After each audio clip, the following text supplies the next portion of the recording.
Hello once again to another astrology video. I know it's been a very long time since I made the last video, but again, it really depends on my mood and when I get some free time away from my left-brained existence to get into the right mental space to allow astrology to take over my focus. So enough of that. Also, I apologize if my voice is a little bit hoarse. I'm recovering from a bacterial infection. Thank God you don't have to be in the same room with me. So I'm going to start by describing Mars in the water signs. I'm going to start with Mars in Cancer, which is the first of the three water signs, which are Cancer, Scorpio, and Pisces. Now, and I named them in this particular order because that's how I feel is the natural order of the energies of the zodiac. First, you have cardinal, which in this case is Cancer. Then you have fixed, which is Scorpio, and then you have mutable, all of the same element, which in this case is water. So cardinal water. First of all, you should know that Cancer, Mars in Cancer, in Vedic astrology at least, I'm not sure if tropical is the same, is considered a debilitated Mars.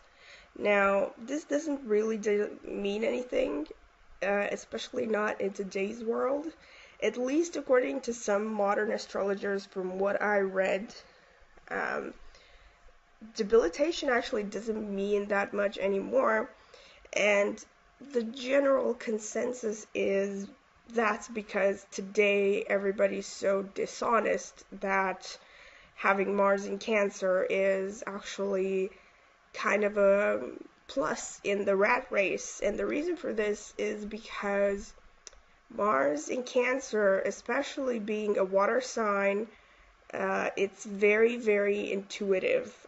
And Mars represents Mars. So like regardless what sign it's placed in, it's always going to represent aggression and masculinity and strength and physical drive and your assertiveness and passion in life. But what happens with when Mars falls in Cancer, and actually all the water signs are profoundly feminine signs through their expression. And because of that, you basically have the Mars energy, which is a very, very masculine energy, the soldier, the warrior, and all of that, being manifested through a very feminine environment. And the consequence of that is not that necessarily you have a weak Mars or that it means you're weak-willed. That would be like a pretty narrow-minded interpretation, but rather Mars manifests in a really indirect, uncharacteristic manner. So you have to understand that what debilitation really means is not that, the planet is handicapped or something like that, but what it means is that that particular energy of that planet is not manifesting in its traditional form. And that's exactly what's happening with Mars in Cancer. Mars in Cancer kind of, if anything, lets me think of the character of Littlefinger in Game of Thrones. So I don't know if you remember, but there was a line especially where he brags about how he realized he was never going to win any battle through physical combat. And I think the exact quote was, "I'm not gonna fight them, I'm gonna fuck them." Pardon my French. But that would have pretty much sort of, worst case scenario, would perfectly described a debilitated Mars way of thinking and way of operating. Meaning, these people can probably intuitively They don't feel comfortable being in open combat. It's not like Mars in Aries or Mars in Sagittarius, or even in Aquarius. These people are not like outwardly aggressive, but what they have is a very strong drive that is strongly influenced by their emotional makeup, their psychological emotional makeup. Also, this is another important point. In Vedic astrology, the moon represents the mind, and when you have Mars in Cancer, or if you have Moon for that matter in Aries, you have this combination of energies between Moon and Mars. And what that means is the mind takes on some traditionally Aryan and traditionally Martian qualities, meaning these people can be actually very, very aggressive, even though they may not let on, at least not at first. They can be very competitive and very aggressive, and especially because Mars is not Mars, sorry, because Cancer has to do with patriotism, the home base, protective instincts, including motherhood, parenthood, but motherhood especially. These people can be very, very fierce when it comes to protecting the ones that they love. And oftentimes you will see great patriots with this particular sign placement. Aside from all this, they do have, like all water signs, again, I think they all have this phenomenal intuition, and because of that, they can all do well in jobs like, for instance, politics or art, any kind of artistic field, and just basically anything in which understanding the psychology of a person is a plus. And nowadays it's pretty much a plus in any field, but certain fields especially are suited to Mars in Cancer. Especially because it's ruled by the moon, it's a very imaginative placement. Their actions are tightly connected to their dreams and their subconscious life, and they are highly motivated by emotions. And their emotions can oftentimes be very ardent, very passionate, actually, very intense. And because of that, they could have trouble controlling them, especially when they're young. They could get into trouble, they could get into arguments quickly, or maybe they just throw themselves headfirst into something without thinking. Even though they may not be, like, I stress this, they are not directly aggressive, they can still let emotions blind them in such a way that they get into arguments, or they act rashly and impulsively the way an Aries would, and then they regret it. But Mars in Cancer in general would do good in any kind of artistic field, like acting, singing, anything that has to do writing, again, to some extent, although with writing especially, you would have to look for different placements to support this one, like a strong Mercury, a strong third house influence, etc. But Mars in Cancer, and actually especially in Cancer and in Pisces, actually, these make very, very good artists. And even in sports, you will read the more traditional, quote-unquote, narrow-minded views that will say Mars in Cancer or Mars in water signs are not very athletic, or they're not very sporty, which, technically speaking, can tend to be true, because, again, water signs are the most feminine, the most introverted, the most emotional. So you would not necessarily think of them as being ideal candidates for any kind of profession that requires sustained effort and a great deal of discipline. because they will just not naturally gravitate towards this area. But that doesn't mean that they cannot have a great deal of potential, especially in sports that blend artistry with physical activity, with stamina, like figure skating, like, I don't know, ballet, things like that, where you have to be an athlete as well as an artist. You could very well find a great deal of Mars in Cancer people. Sorry. So, also, for extra fun, I have a list of people that have Mars in Cancer. I thought it would be fun to, search. I just found them from astrotheme.com. Also, a word of advice if you want to look for people who have Mars in Cancer in Astrotheme. Actually, what I did and what I suggest you do is that you search for Mars in Leo, because I'm actually using sidereal zodiac, which is about 23 degrees behind the tropical zodiac. So most of the people that I will list as having Mars in Cancer, you will actually find them having Mars in Leo in most sites, because most sites will use tropical placements. Okay, so Hillary Clinton. I don't know, I can hear sighs, or I don't know, maybe not, maybe some people aren't glad, but I think Hillary Clinton, who has, by the way, ascendant in Libra, Mars, loosely conjunct Saturn in Cancer, in the 10th house. This is obviously a very, very good placement for a politician. You have the ascendant in Libra, which presents, a very poised, elegant, tactful appearance. And then you have Mars conjunct Saturn in Cancer.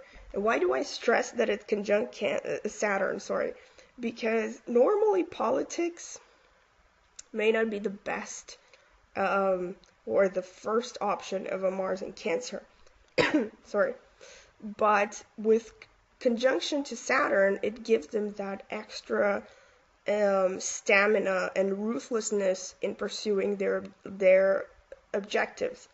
And in her particular case, I think it shows a great deal. It can show patriotism, especially because it's in the 10th house. So any planet, so actually in the 10th house, it also sits opposite the 4th house. So you have Mars also connected to the home base, the country, the home country, patriotism and all that. And also Mars in the 10th house is actually considered a very strong Mars. So even though it is debilitated in Cancer, you have a great deal of Martian energy there. This is definitely someone who can single-handedly achieve what many others have failed. If for no other reason, because she has the stamina and the determination it takes. Then you have George Clooney, Mars in Cancer, in the 6th house. And I especially wrote down the 6th house because I remember that George Clooney got his big break on a TV show playing a doctor. I'm not really sure what the TV series was called, but I'm pretty sure you know what I'm talking about. So I thought that was kind of funny, because the 6th house is the house that rules the medical field.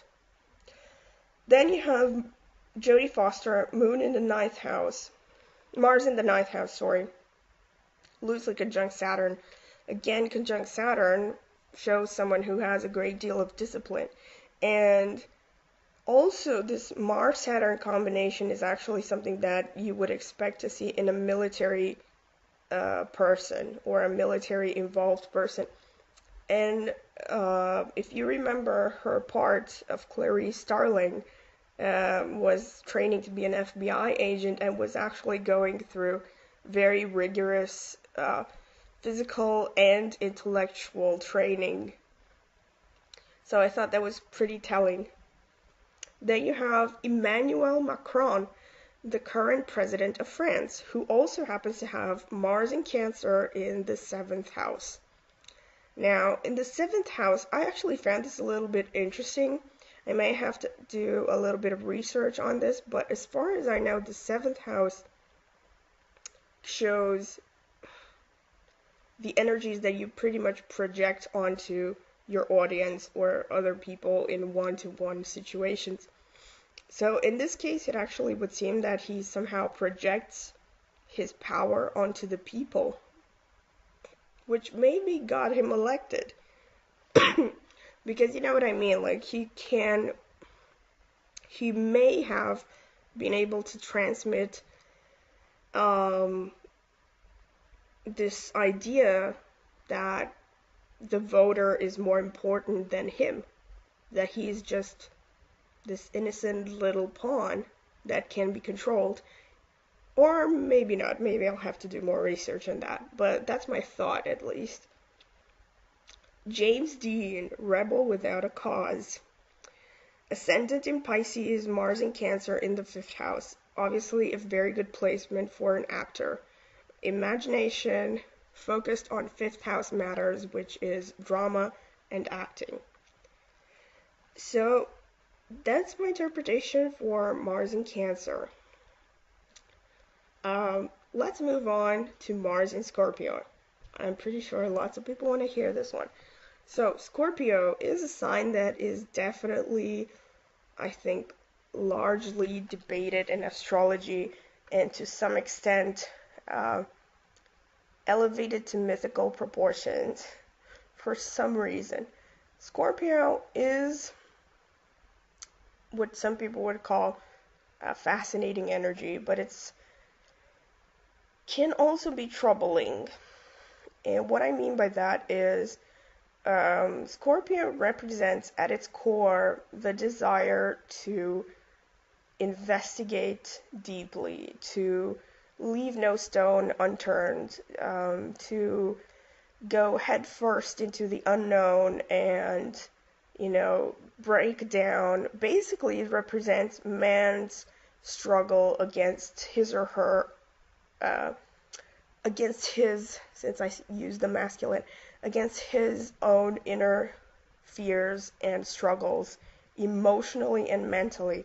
So these people, especially with Mars in Scorpio, because Scorpio is ruled by Mars, this is actually a pretty strong Mars, because even though it is in a feminine sign, it is in a water sign, Scorpio happens to be naturally ruled by Mars, which actually gives Mars an extra oomph, if you will. These people are definitely very self-driven, self-determined, and self-driven. Sorry. It definitely shows a strong desire to get to the bottom of things. They will not shy from getting down and dirty and gritty to achieve what they want. It's also a very power-hungry position. Scorpio in itself is a sign that deals with power, especially with kind of the behind the throne sort of power. It's not like the in-your-face power like Aries would give, or the kind of power that comes with status that you would expect from Mars and Capricorn. This is the kind of power kind of like that doesn't necessarily take the front stage, but knows how to wield the power and how to take the helm behind someone who is there for show. You know what I mean? And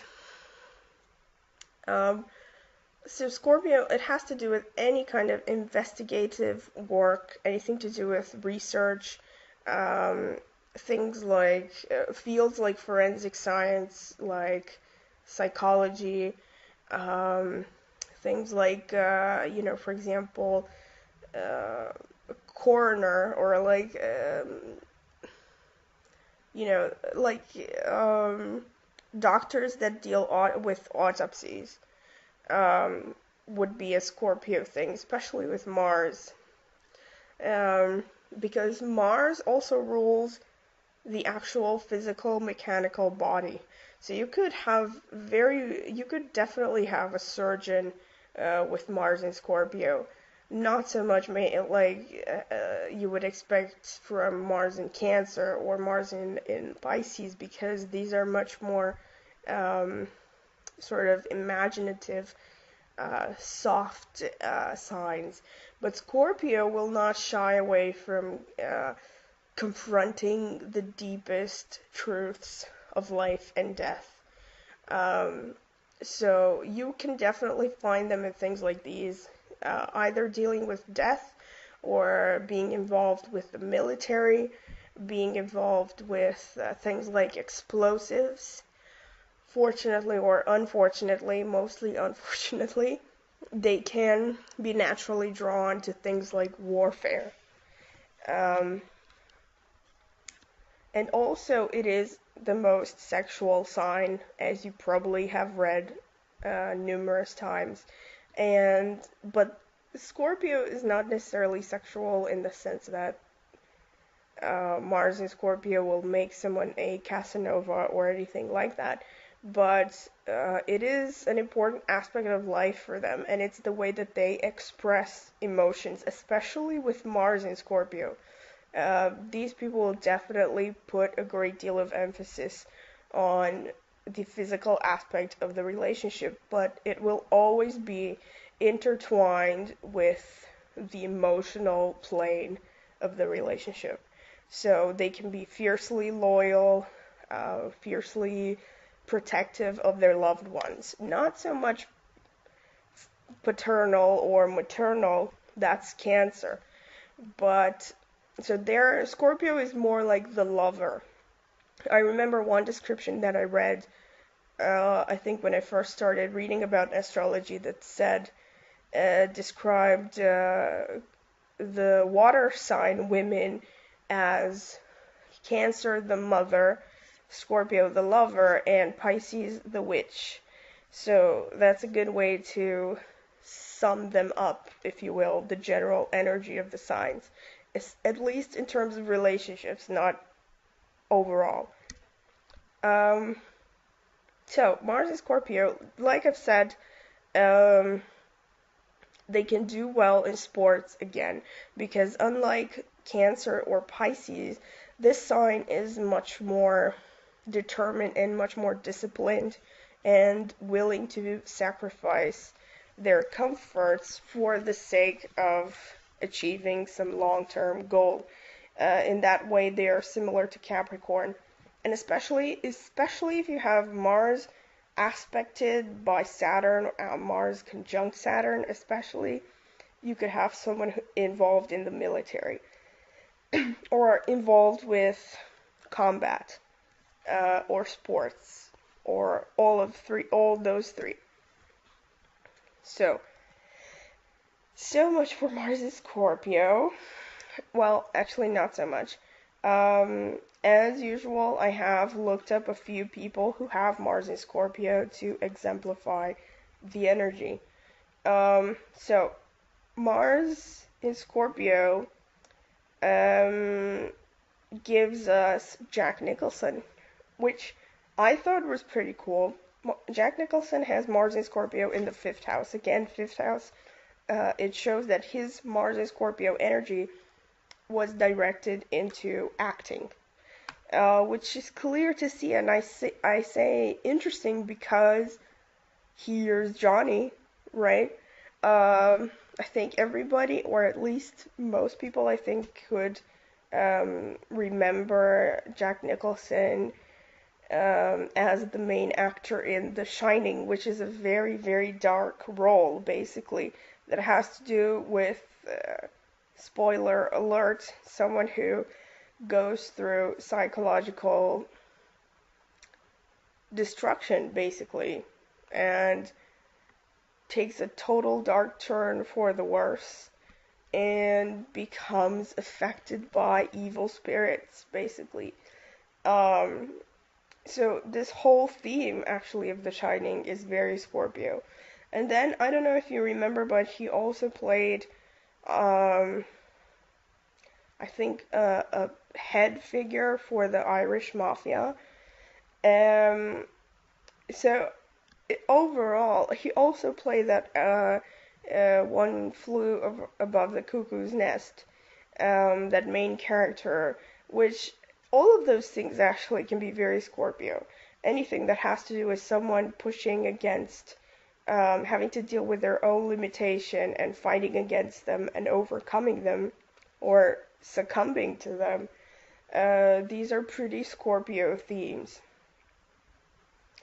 Then you have Greta Garbo, Mars and Scorpio in the 7th house. Again, I feel with Mars in the 7th house, it could be a possibility that this person had a way of projecting her, in this case, I think her sensuality, her Marsness, basically her passion and all that. And I find it interesting that you have like Greta Garbo and Rita Hayworth, again, who also had Mars and Scorpio in the 8th house. And a bunch of other actresses that I found, I don't remember exactly, but I do remember thinking that a lot of sex symbols have Mars in Scorpio. And again, I think this is a perfect illustration of how Mars in Scorpio is able to project that seductiveness and fascination, kind of, that goes beyond words. Like, it's something you cannot really put your finger on, but it's definitely there. And I think it definitely transpired with Greta Garbo and Rita Hayworth. Also, Oscar Wilde, Mars in Scorpio, 4th house. I find it again quite telling that Oscar Wilde had Mars in Scorpio, since his sexuality was really controversial at the time. And you would expect that from a Mars in Scorpio. You would expect to find someone who is in some way remembered for his sexuality. Although that's not necessarily to say that, they want to be remembered, but you know what I'm saying. Sexuality is definitely an important thing in their lives, and they could identify with that. Also, last but not least, I don't know how many of you know the singer Ville Valo. I'm not even sure I'm pronouncing it right. He's the lead singer of a Finnish band called Him, spelled exactly like that, H-I-M. They were, I think, popular in the early 2000s, and their first hit song was called Join Me, and the lyrics were like, "Baby, join me in death. Could you be more Scorpio? I mean, really." And it's really funny with this because he has such a huge Scorpio energy. He has like Mars, Sun, Mercury, and Moon all conjunct in the 1st house in Scorpio. And if I remember correctly reading about him, I think he worked in a sex shop when he was a teenager. So, yeah, and I think he identified as a bisexual. So, again, the sex thing was pretty important. Okay, so moving on to Mars in Pisces. Mars in Pisces, right? Pisces is seen as, I think, a rather difficult placement for Mars. At least traditional texts will have you believe that. Because Pisces, like I mentioned, again, not just like more than the other two signs of Cancer and Scorpio, Pisces is a very, very feminine, introverted, soft energy. And Pisceans, in general, tend to focus their energy They, you know, like to live in their imaginations. Whatever their profession may be, they have to use their imaginations or they will just not be happy at all. Or even if they don't manage to find a way to make a living out of using their imaginations, they should find a hobby that they focus on. Because especially with Mars in Pisces, yeah, they can find that their physical stamina, their physical energy is connected to their imaginations and their ability to live out their dreams. Um, Mars in Pisces can come across as, I think, rather meek, but this is only a surface thing because Pisces represents the end of the zodiac, the last sign of the zodiac. So it represents the sign, the sum of all previous zodiac sign experiences. It represents the last level of reincarnation because you must know that astrology is connected with the idea of reincarnation. And of course, it's not to say that anybody who has a planet in Pisces is currently at their last reincarnation. But from a psychological point of view, Pisces represents the last stage of soul development. So these are people like Aquarius, but even more than Aquarius because it's a water sign. Aquarius at least has that individuality, the ability to think rationally, to detach himself from others. But with Pisces, you could have someone who's very osmotic, I don't know how to pronounce it exactly, but basically someone who not only can mix with someone else's emotions, but become someone else. Like they become so enmeshed into their environment, whether it's their relationships or their work or anything, they become enmeshed to it to the point that they become one with their environment. And this translates into a great deal of sensitivity to their environment. So they will, someone with Mars in Pisces working in an office job or working in a very left brain profession, that will be a very, very sad Mars in Pisces.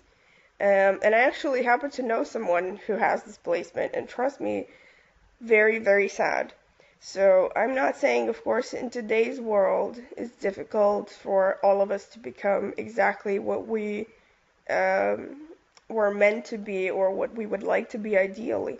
But at least if Mars in Pisces cannot find a job in the arts or anything creative, at the very least they should find a hobby that they practice regularly and that allows their imagination to soar. They can be good at anything from acting, visual arts, to writing, to poetry, to painting, sculpting, anything, any kind of artwork, basically.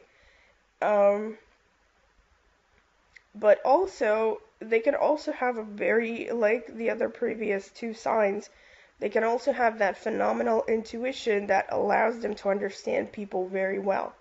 But unlike, let's say, Mars in Cancer or Mars in Scorpio, Mars in Pisces won't have that same kind of material motivation. So whereas, Mars in Scorpio may enjoy manipulation. I'm not saying they all do, but they may enjoy it because they are seeking power. Mars in Pisces will just not care. They may look at a person's behavior and understand exactly what the underlying mechanisms that trigger that behavior are, but they will not necessarily care about getting a job in, I don't know, forensic psychology. because they're just so disconnected from the material world. They're very spiritual. And also physically, it would definitely do them well if they can do yoga or any kind of like water activity that will just relax them and allow them to center their emotions. Okay, and now for some Mars in Pisces people. Angelina Jolie actually has Moon, Mars, and Jupiter in Pisces in the 9th house. And I think this is so telling because obviously she has become very well known for humanitarian work. And Pisces energy is the perfect energy to illustrate a desire for humanitarian work. It's a very empathetic sign, very caring, very altruistic, have the most they have the most phenomenal ability to relate to others, and feel for others the way that they would feel for themselves. And also in the 9th house, I think is very telling because the 9th house represents long distance foreign travel. So not only does her chart show that she would have an interest for humanitarian as well as imaginative work because she has become a respected actress, but it also shows that she would apply this humanitarianism in foreign lands. Then you have Cristiano Ronaldo. I would not have expected him to be here, but I guess it just shows you that Mars in Pisces can be a good athlete. He also happens to have Mars conjunct Venus in the 4th house. And his only fire placement is an ascendant in Sagittarius, so there you go. Prince has Mars in Pisces in the 6th house. Obviously a very iconic singer, a very iconic artist, as you would expect with Mars in Pisces, but and something to be told about Mars in Pisces is that maybe even more than the other previous signs, they can really touch the masses because Pisces really embodies the mermaid archetype. And basically, what is a mermaid? A mermaid is something that other people wish to see. The legend would say that sailors that were away from their wives a very long time would start to think that they see women in the water, but in reality, these mermaids were nothing but fish. And then they would throw themselves and drown. But basically, all people who have some kind of Pisces placement have this ability to become a kind of Pygmalion to some extent. But not just a Pygmalion, just a mermaid, actually. That's the best way to express it.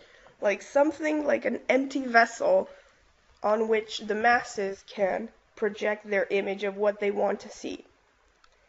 And also, you have Russell Crowe, Sun Mars, conjunct in the 3rd house.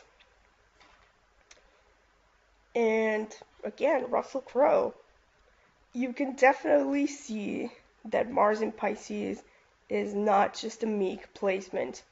They have a great deal of potential and they can actually do a great deal of things and succeed in a great deal of areas if they focus on it or if they focus on their passions. And that's it. I hope you enjoyed this video, and please subscribe and ask questions below. I will try to reply personally to all of them. Thank you.